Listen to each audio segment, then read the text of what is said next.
Hello friends, study अड्डा के YouTube channel पे आप सभी का स्वागत है। ये एमसीक्यू टाइप पार्ट 3 है मूल विधि का।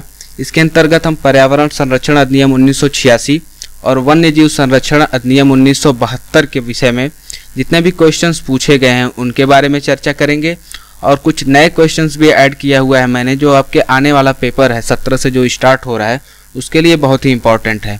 तो चलिए आज की क्लास शुरू करते हैं। आज का हमारा फर्स्ट क्वेश्चन है, पर्यावरण प्रदूषण से क्या अभिप्राय है। ऑप्शन ए दिया हुआ है, ऐसे ठोस पदार्थ जो कि ऐसी सांद्रता में विद्यमान है जो पर्यावरण के लिए क्षतिकर हो सकता है या जिसका क्षतिकर होना संभाव्य है। ऑप्शन बी दिया हुआ है, ऐसा द्रव्य जो ऐसी सांद्रता में विद्यमान है जो पर्यावरण के लिए क्षतिकर हो सकता है या जिसका क्षतिकर होना संभाव्य है। ऑप्शन सी हमारा है, ऐसा गैसीय पदार्थ जो ऐसी सांद्रता में विद्यमान है जो पर्यावरण के लिए क्षतिकर हो सकता है या जिसका क्षतिकर होना संभाव्य है।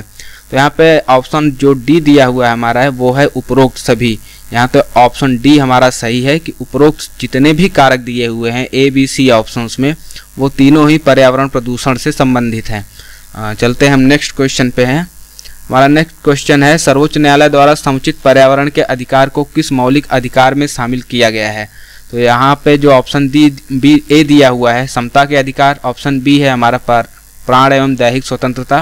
तो यहाँ पे जो हमारा ऑप्शन बी है यही सही है, क्योंकि जो हमारा संविधान है उसके अनुच्छेद 21 के अंतर्गत प्राण एवं दैहिक स्वतंत्रता के विषय में चर्चा की गई है और सर्वोच्च न्यायालय ने समुचित पर्यावरण के अधिकार को भी इसी के अंतर्गत रखा है। तो यहाँ पे हमारा ऑप्शन बी सही है, प्राण एवं दैहिक स्वतंत्रता। जो हमारा नेक्स्ट क्वेश्चन है, भारतीय संविधान के अंतर्गत किस अनुच्छेद में वर्णित है कि राज्य सरकार पर्यावरण की सुरक्षा और सुधार सुनिश्चित करे तथा देश के वनों एवं वन्य जीवन की रक्षा करे। ऑप्शन ए है अनुच्छेद 44, ऑप्शन बी है अनुच्छेद 46, ऑप्शन डी है अनुच्छेद 48 और ऑप्शन डी है हमारा अनुच्छेद 48 का ए। तो यही हमारा सही आंसर है, क्योंकि इसके विषय में जो डिटेल में दिया हुआ है वो है 48 क के अंतर्गत दिया है, पर्यावरण का संरक्षण तथा संवर्धन और वन्य तथा वन्य जीवों की रक्षा। राज्य देश के पर्यावरण के संरक्षण तथा संवर्धन का और वन्य तथा वन्य जीवों की रक्षा करने का प्रयास करेगा। तो यहाँ पे जो हमारा ऑप्शन डी है अनुच्छेद 48 का ए वही सही आंसर होगा। नेक्स्ट क्वेश्चन हमारा है, पर्यावरण संरक्षण अधिनियम 1986 में पर्यावरण प्रदूषक वर्णित है। पर्यावरण प्रदूषक का जो वर्णन किया गया है वो ऑप्शन ए दिया हुआ है धारा 2A, ऑप्शन बी है धारा 2B, ऑप्शन सी है 3A और ऑप्शन डी है हमारा 3B। तो यहाँ पे जो हमारा धारा 2B है उसके अंतर्गत ही पर्यावरण प्रदूषक वर्णित है। इसके विषय में डिटेल से हम देख लेते हैं। पर्यावरण प्रदूषक पर्यावरण अधिनियम 1986 की धारा 2ख में परिभाषित है और इस परिभाषा के अनुसार पर्यावरण प्रदूषक से तात्पर्य किसी ठोस द्रव या गैसीय पदार्थ के ऐसे सांद्रता से में उपस्थित जो पर्यावरण के लिए हानिप्रद हो या जिसका हानिप्रद होना संभाव्य है। तो यहाँ पे हमारा ऑप्शन बी सही हो गया, धारा 2B के अंतर्गत प्रदूषक का वर्णन किया गया है। नेक्स्ट क्वेश्चन हमारा है, पर्यावरण संरक्षण अधिनियम 1986 के अंतर्गत सद्भाव पूर्वक कार्य करते हुए सरकार, अधिकारी अथवा किसी सदस्य के विरुद्ध कोई वाद नहीं लाया जा सकता, ऐसा प्रावधान है। इसमें ऑप्शन हमारा जो ए है धारा 18 यही सही आंसर है। धारा 18 के अंतर्गत ऐसा प्रावधान किया गया है कि सद्भाव पूर्वक की गई कार्रवाई के लिए संरक्षण अर्थात कोई भी वाद या विधिक कार्रवाई न चलाने का उपबंध देती है। जो हमारा धारा 18 है ये ऐसा उपबंध करती है। तो हमारा ऑप्शन ए सही हो गया, धारा 18। चलते हैं नेक्स्ट क्वेश्चन पे। पर्यावरण संरक्षण अधिनियम के अंतर्गत बनने वाले प्रत्येक नियम को संसद के दोनों सदनों के समक्ष रखे जाने का प्रावधान है। यह प्रावधान हमारा धारा 26 के अंतर्गत किया गया है। इस जो हमारा पर्यावरण संरक्षण अधिनियम है इसके अंतर्गत जो भी नियम बनाए जाएंगे वो सदन के दोनों सदनों के मतलब संसद के दोनों सदनों के समक्ष रखे जाएंगे। ऐसा प्रावधान धारा 26 में किया गया है। नेक्स्ट क्वेश्चन हमारा है, पर्यावरण संरक्षण संविधान में दी गई किस सूची का विषय है। ऑप्शन हमारा ए इसमें सही है, पर्यावरण संरक्षण हमारी केंद्रीय सूची का विषय है, अर्थात इस पे कानून बनाने की अधिकारिता मुख्य रूप से केंद्र सरकार की है। नेक्स्ट क्वेश्चन हमारा है, पर्यावरण संरक्षण से संबंधित विषय पर किसी वाद या कार्रवाई ग्रहण करने की अधिकारिता नहीं है। तो यहाँ पे ऑप्शन जो हमारा ए है सिविल न्यायालय, सिविल न्यायालय को ऐसी अधिकारिता नहीं है कि वो पर्यावरण संरक्षण से संबंधित विषय पर किसी वाद या कार्रवाई को ग्रहण कर सके। ऑप्शन हमारा यहाँ ए सही हो गया, सिविल न्यायालय को। नेक्स्ट क्वेश्चन हमारा है, पर्यावरण संरक्षण अधिनियम 1986 में कुल कितनी धाराएं हैं। तो पर्यावरण संरक्षण अधिनियम जो हमारा 1986 है इसमें कुल धाराओं की संख्या है 26। इसमें जो है, तो हमारा यहाँ पे ऑप्शन डी सही आंसर होगा। 26 धाराएं कुल हैं। नेक्स्ट क्वेश्चन हमारा है, पर्यावरण संरक्षण अधिनियम की किस धारा के अंतर्गत केंद्र सरकार को निर्देश देने की शक्ति उपबंधित की गई है? यहाँ पे जो धारा 5 है हमारा ऑप्शन सी, ये सही आंसर है, क्योंकि धारा 5 के अंतर्गत ही ये वर्णन किया गया है कि वो केंद्र सरकार निर्देश दे सकता है, उसकी शक्तियों के विषय में वर्णन धारा 5 के अंतर्गत की गया है। नेक्स्ट क्वेश्चन हमारा है, पर्यावरण संरक्षण अधिनियम 1986 की कौन सी धारा के उपबंध नियमों, आदेशों और निर्देशों के उल्लंघन की स्थिति में दंड का प्रावधान करती है? तो यहाँ पे ऑप्शन जो हमारा डी है, धारा 15। धारा 15 सही आंसर है, क्योंकि इसके बारे में जो डिटेल दिया हुआ है, penalty for contravention of the provisions of the act and the rules, orders and directions, जो हमारा धारा 15 है, इसके अंतर्गत यह वर्णन किया गया है कि उल्लंघन की स्थिति में दंड का प्रावधान है।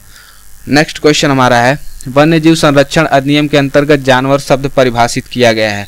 जो हमारा वन्य जीव संरक्षण अधिनियम है, उसके धारा 2(1), जो हमारा ये ऑप्शन ए है, उसके अंतर्गत जानवर शब्द को परिभाषित किया गया है। धारा 2(1 ऑप्शन हो गया हमारा ए।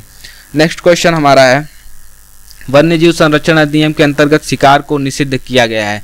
तो देखिए, शिकार का जो निषिद्धीकरण है वो धारा 9 के अंतर्गत किया गया है, तो यहाँ पे ऑप्शन हमारा सी सही होगा, धारा 9 के अंतर्गत। नेक्स्ट क्वेश्चन पे चलते हैं। हमारा अगला क्वेश्चन है, वन्यजीव संरक्षण अधिनियम के अंतर्गत अभ्यारण्य की सीमा क्षेत्र के अंतर्गत अधिकारों के विनिश्चय की शक्ति होती है। ऑप्शन ए है कलेक्टर के पास, ऑप्शन बी है वन अधीक्षक के पास, ऑप्शन सी है केंद्र सरकार के पास, और ऑप्शन डी है हमारा राज्य सरकार के पास। तो यहाँ पे जो ऑप्शन हमारा ए है कलेक्टर के पास, यही सही आंसर है, ऑप्शन ए। नेक्स्ट क्वेश्चन हमारा है, वन्यजीव संरक्षण अधिनियम की अधिनियम द्वारा अभ्यारण्य एवं राष्ट्रीय पार्क घोषित करने की केंद्र सरकार की शक्ति का प्रावधान है। तो यहाँ पे जो हमारा धारा 38 है, धारा 38 के अंतर्गत ऐसा प्रावधान किया गया है कि जो अभ्यारण्य एवं राष्ट्रीय पार्क घोषित होंगे वो केंद्र सरकार की शक्ति के अधीन आते हैं। लेकिन इस पे एक निर्बंधन भी लगाया गया है कि केंद्र सरकार केवल उन्हीं क्षेत्रों के संबंध में ऐसी घोषणा कर सकती है जो राज्य के अभ्यारण्य क्षेत्र में न आते हों। मतलब ऐसे क्षेत्र जो राज्य के अभ्यारण्य क्षेत्र में न आते हों, उन्हीं पर जो है अभ्यारण्य और राष्ट्रीय पार्क घोषित करने की शक्ति केंद्र सरकार को प्राप्त है। हमारा नेक्स्ट क्वेश्चन है, वन्यजीव संरक्षण अधिनियम के अंतर्गत अनुसूचित जनजातियों के अधिकारों का संरक्षण किया जाता है। ऑप्शन ए है हमारा धारा 65, यही हमारा सही आंसर है। धारा 65 के अंतर्गत जो अनुसूचित जनजातियां हैं, इनके अधिकारों का संरक्षण किया गया है। नेक्स्ट क्वेश्चन हमारा है, निदेशक या मुख्य वन जीव अभिरक्षक को अपनी शक्तियां प्रत्यायोजित करने की शक्ति किस धारा में दी गई है? आंसर के रूप में ऑप्शन हमारा है ए धारा 3, ऑप्शन बी है धारा 4, ऑप्शन सी है धारा 5 और ऑप्शन डी है हमारा धारा 6। तो यहाँ पे जो ऑप्शन सी है हमारा धारा 6, ये सही, धारा 5 यही सही आंसर है। धारा 5 के अंतर्गत वन्यजीव अभिरक्षक को अपनी शक्तियां प्रत्यायोजित करने के विषय में वर्णन किया गया है। नेक्स्ट क्वेश्चन हमारा है, धारा 17 क के अधीन विनिर्दिष्ट किसी वन भूमि या क्षेत्र से किसी व्यक्ति को वनस्पतियां को खोदने एवं उखाड़ने की परमिट कौन दे सकता है? तो यहाँ पे ऑप्शन जो हमारा ए है मुख्य वन जीव अभिरक्षक, ये ऐसा अधिकार दिया गया है, इसको यह परमिट दे सकता है। तो हमारा ऑप्शन ए सही हो गया, मुख्य वन्य जीव अभिरक्षक। नेक्स्ट क्वेश्चन हमारा है, राज्य सरकार द्वारा राष्ट्रीय उपवन की घोषणा का उपबंध है। ऑप्शन ए है धारा 34, ऑप्शन बी है धारा 35, ऑप्शन सी है धारा 36 और ऑप्शन डी है हमारा धारा 37। तो यहाँ पे धारा जो 35 है वही हमारा सही उत्तर है। धारा 35 के अंतर्गत राष्ट्रीय उपवन की घोषणा का उपबंध किया गया है, जो कि राज्य सरकार द्वारा किया जाता है।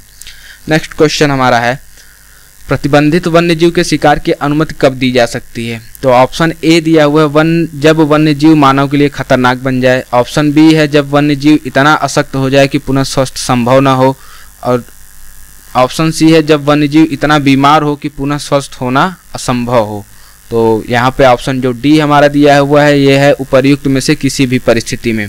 तो यहाँ पे जो हमारा डी आंसर है यही सही होगा कि उपर्युक्त में से किसी भी परिस्थिति में उसे शिकार की अनुमति दी जा सकती है। और इसका वर्णन जो हमारा अनुच्छेद 11 है, इस अधिनियम की धारा 11 के अंतर्गत ऐसे मामलों के विषय में अनुमति देने का अधिकार दिया गया है। तो यहाँ पे हमारा ऑप्शन डी हो जाएगा, उपर्युक्त में से किसी भी परिस्थिति में।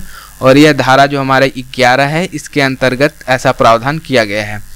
चलिए चलते हैं नेक्स्ट क्वेश्चन पे। अगला क्वेश्चन हमारा है, जो व्यक्ति वन्य जीव संरक्षण अधिनियम 1972 के किसी प्रावधान या इसके अधीन बनाए गए नियम अथवा आदेश का उल्लंघन करता है वह दोष सिद्ध होने पर दंडित होगा। ऑप्शन ए है 1 वर्ष के कारावास अथवा अर्थदंड।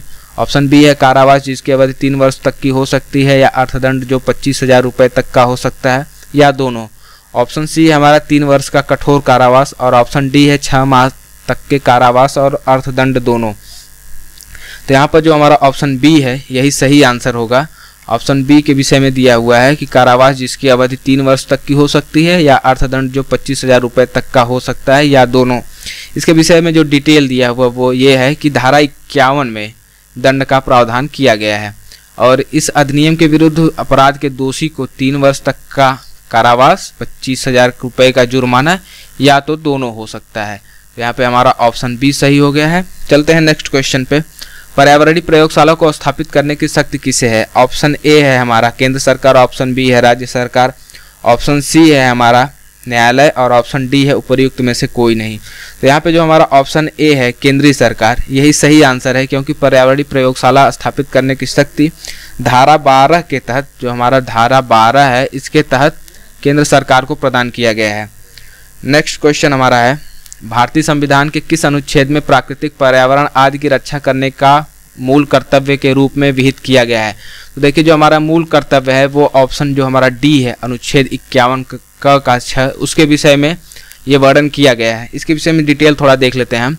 दिया हुआ है 51 की धारा 6 यह कहती है कि प्राकृतिक पर्यावरण की जिसके अंतर्गत वन, झील, नदी एवं वन्य जीव हैं, रक्षा करना और उसका संवर्धन करना भारत के प्रत्येक नागरिक का मूल कर्तव्य है। तो यहाँ पे हमारा ऑप्शन डी सही हो गया, अनुच्छेद 51 का 6। नेक्स्ट क्वेश्चन हमारा है, मनुष्य जीवन के लिए घातक हो चुके पशुओं को मारने की अनुमति कौन सा अधिकारी दे सकता है? ऑप्शन ए है मुख्य वन्य जीव संरक्षक, ऑप्शन बी है वन संरक्षक, ऑप्शन सी है क्षेत्रीय वन अधिकारी, और ऑप्शन डी है इनमें से कोई नहीं। तो यहाँ जो हमारा ऑप्शन ए है मुख्य वन जीव संरक्षक, उसको यह अधिकार है कि वो घातक हो चुके पशुओं को मारने की अनुमति दे, और यह अनुमति वह धारा 11 के अंतर्गत प्रावधान दिया गया है, धारा 11 के अंतर्गत कि वह ऐसी अनुमति दे सकता है। तो ये था फ्रेंड्स हमारा लास्ट क्वेश्चन आज का। इसी के साथ आज का ये वीडियो क्लास ख़त्म होता है। तो अगर आपको ये वीडियो पसंद आया हो तो इसे लाइक और शेयर करना ना भूलें। नेक्स्ट वीडियो में हम जो मूल विधि के बचे हुए पार्ट्स हैं, कम से कम 2 पार्ट्स के विषय में और उनके इम्पॉर्टेंट क्वेश्चन के विषय में चर्चा करेंगे। तो आज के लिए बस इतना ही। Thank you friends.